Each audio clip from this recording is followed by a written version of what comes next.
Sourate 42, la concertation, Ash-Shura. Révélé à la Mecque, 53 versets. Au nom d'Allah, le clément, le miséricordieux. Ha, Mim, Ain, Sin, Qaf. C'est ainsi qu'Allah, le puissant, le sage, t'a fait une révélation, de même qu'à ceux qui t'ont précédé. À lui appartient tout ce qui se trouve aux cieux et sur terre. Il est le plus haut, le sublime. Peu s'en faut que les cieux ne s'éventrent au-dessus d'eux, que les anges à l'unisson récitent les louanges de leur Seigneur et demandent pardon à ceux qui sont sur terre. Mais Allah est celui qui pardonne et qui est miséricordieux. Quant à ceux qui ont pris pour protecteur une autre entité que lui, Allah les observe. Tu ne peux leur servir de garant. Ainsi nous t'avons révélé un Coran arabe afin que tu avertisses la mère des cités et ses alentours. Tu les avertis du jour de la réunion sur lequel il n'y a aucun doute. Une partie sera au paradis, l'autre partie croupira en enfer.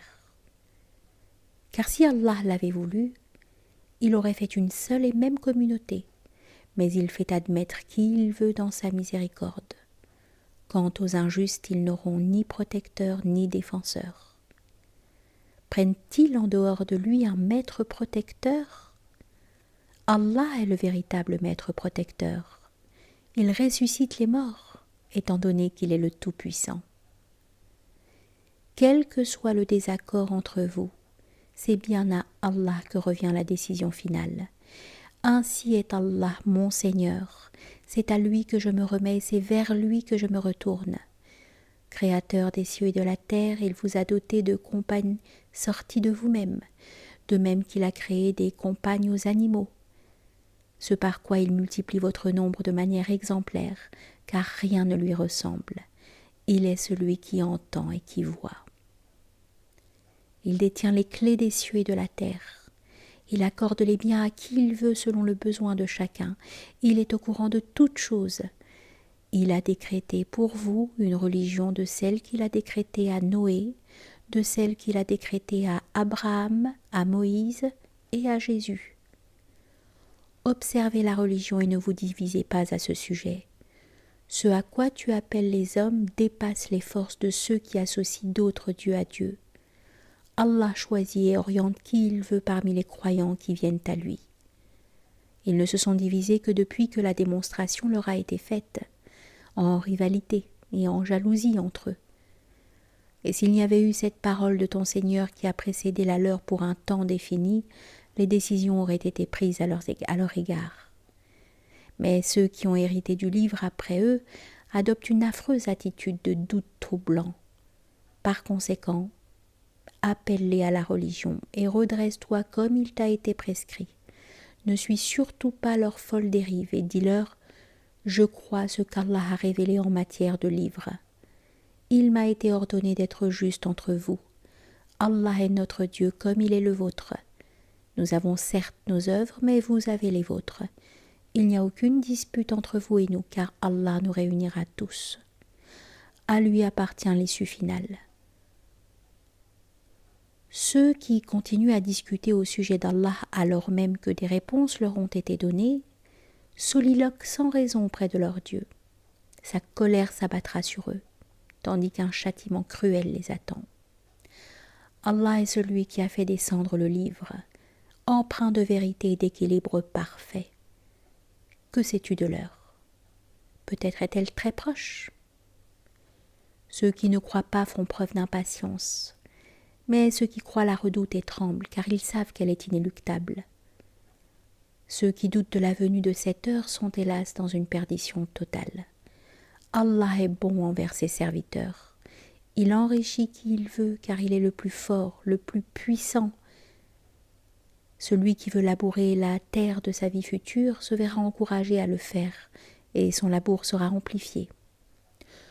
Celui qui désire labourer seulement la terre de sa vie ici-bas, nous l'amplifions pour lui, mais il ne peut espérer recevoir la moindre part du labour dans la vie future.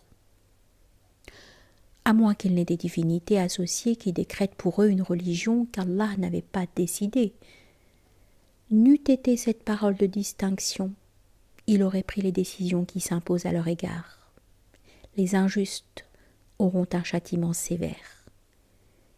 Tu verras les injustes trembler en raison de ce qu'ils ont commis, et le châtiment s'abattra sur eux, tandis que ceux qui ont cru et qui ont accompli des œuvres pies évolueront dans des jardins du paradis. Ils auront à leur disposition ce qu'ils voudront, car telle est la grande faveur de leur Seigneur. Telle est la bonne nouvelle qu'Allah annonce à ses sujets croyants qui ont accompli des œuvres pies. Dis-leur, je ne cherche aucune rétribution en dehors de l'affection pour vos proches, car celui qui accomplit une bonne action, nous amplifions les bénéfices de son action. Allah est celui qui pardonne, à lui la reconnaissance. À moins qu'ils ne disent « Voilà quelqu'un qui forge un gros mensonge sur Allah ». Or si Allah le veut, il obstrue ton cœur, il abolit la fausseté, il restaure le vrai grâce à sa parole, étant celui qui connaît ce que scellent les poitrines. Il est celui qui a agréé le repentir venant de ses serviteurs. Il pardonne les péchés car il sait ce que vous faites. Il répond favorablement à ceux qui ont cru et qui ont fait de bonnes choses, augmentant leurs biens de sa faveur, tandis que ceux qui n'ont pas cru subiront un châtiment terrible. Et quand bien même Allah prodiguerait pour ses serviteurs tous les biens matériels, ils éprouveraient encore le besoin de commettre des excès sur terre. Mais il fait descendre ses biens avec mesure. Il est le meilleur connaisseur de ses serviteurs. Il voit tout en eux. Il envoie la pluie par averse après qu'ils ont désespéré de la voir. Il étend sa grâce étant le maître, le très loué. Parmi ces signes, il y a la création des cieux et de la terre, ainsi que toute chose vivante qu'il peut réunir chaque fois qu'il le désire. Tout malheur qui vous atteint est dû à ce que vos mains ont fait, mais il pardonne à un très grand nombre. Vous ne saurez rien réduire sur terre en dehors de lui, car vous n'avez aucun protecteur ou allié en dehors d'Allah. Parmi ces signes, il y a aussi les vaisseaux qui sillonnent la mer, tels d'immenses repères. S'il le voulait, il apaiserait le vent de façon à immobiliser les vaisseaux à leur surface de l'eau. Il y a en cela des signes pour tous ceux qui sont persévérants et qui sont reconnaissants. Ou alors il les briserait et disperserait les passagers en raison de ce qu'ils ont commis auparavant. Pourtant il épargne le plus grand nombre. Il sait que ceux qui contestent ces signes n'auront pas d'échappatoire. Tout ce que vous avez reçu ici-bas n'est qu'illusion, des biens éphémères. Tout ce qui se trouve auprès d'Allah est meilleur, surtout pour ceux qui ont cru et qui s'en remettent à leur Dieu. Ceux qui se tiennent loin des grands péchés et des turpitudes, et qui, lorsqu'ils se mettent en colère, sont capables de pardonner. Ceux qui ont répondu à l'appel de leur Seigneur, qui se sont acquittés des prières requises, qui se consultent entre eux et qui dépensent en aumône une part de ce que nous leur avons attribué, et qui, lorsqu'ils sont atteints par la convoitise des autres, ils ripostent et sortent victorieux. Et la sanction à une offense par une offense identique. Mais celui qui établit la concorde et qui recherche la paix, sa récompense est auprès d'Allah. Allah n'aime pas les injustes. Quant à ceux qui répondent à une agression et qui sortent vainqueurs, ils ne commettent aucune faute. La punition concerne seulement ceux qui commettent des injustices à l'égard d'autrui et qui se conduisent ici-bas en dépit de toute justice. Ceux-là recevront un châtiment cruel. Quant à celui qui s'est montré constant et qui est enclin au pardon, celui-là se conforme véritablement aux bons usages. Celui qu'Allah égare ne trouvera aucun protecteur en dehors de lui. Tu verras les injustes s'écrier quand ils verront le châtiment. Y a-t-il un moyen de revenir en arrière ? tu les verrais se présenter au supplice, humiliés, la tête basse et regardant de biais. Les croyants s'exclameront: les perdants sont ceux qui, au jour de la résurrection, se sont perdus eux-mêmes ainsi que leurs familles. Les injustes ne connaîtront-ils pas un tourment permanent? Ils n'auront alors aucun allié qui les soutienne en dehors d'Allah. Celui qu'Allah décide de perdre ne trouvera guère son chemin. Répondez à votre Seigneur avant que le jour fatidique établi par Allah ne survienne. Ce jour-là, aucun refuge n'est possible, ni rétractation. S'ils se détournent de toi, sache que tu n'es pas envoyé pour être leur mentor. Ton rôle est de transmettre le message. Lorsque nous faisons goûter à l'être humain quelque chose d'agréable, il s'en réjouit. Mais lorsqu'un malheur l'atteint à la suite de ses mauvaises actions, il se rebelle et se montre ingrat.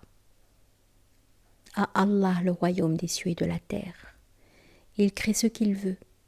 Il accorde librement à qui il veut, soit des garçons, soit des filles.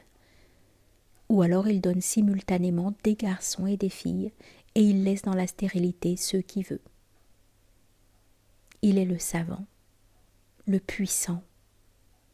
Il n'y a pas eu d'être humain auquel Allah aurait parlé, sinon à travers une révélation ou à l'abri d'un voile. Autrement, il envoie un messager qu'il charge d'une révélation. Il fait ce qu'il veut. Il est le plus haut, le plus sage. C'est ainsi que nous t'envoyâmes un esprit venu de nous, alors même que tu ne connaissais à ce moment-là ni le livre ni la foi. Mais voilà, nous en avons fait une lumière par laquelle nous orientons qui nous voulons parmi nos sujets, à l'instar de ce que tu fais toi-même en orientant dans le bon chemin. Le chemin d'Allah, celui qui possède ce qui se trouve dans les cieux et sur la terre. N'est-ce pas vers lui que tout s'achemine ?